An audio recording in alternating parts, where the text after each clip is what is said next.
If your school is partnered with the School Locker, then you're entitled to a unique student number, which allows you to unlock exclusive student pricing on a variety of merchandise throughout all of our stores and receive discounts and deals on promotions that we regularly run. Added to this, every time you buy something from a School Locker store, a portion of the sale goes back towards your school, and they can use this money to buy things like textbooks and technology, sporting equipment, stationery, instruments, and much more.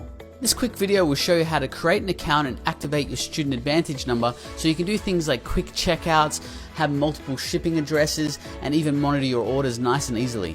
If you haven't already registered for a Student Advantage number, the first thing that you'll need to do is go to theschoollocker.com.au/customer/account and then find the little icon right in the middle of the screen that says Create Account, and after clicking on that you'll be asked to put in your first name, put in your last name, then follow with your email address, and then put in a secure password, but maybe write it down so you don't forget what it is.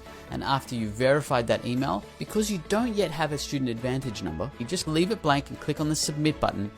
You'll be taken to a new page where there's an option there to click on Student Advantage card number. When you select that, you will be able to generate a Student Advantage number. So you click on that little option there.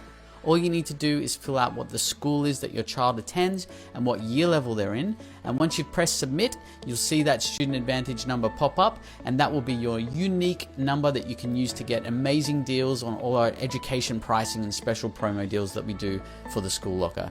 And if you've done that successfully and you have a Student Advantage number, then you're ready to start shopping and saving.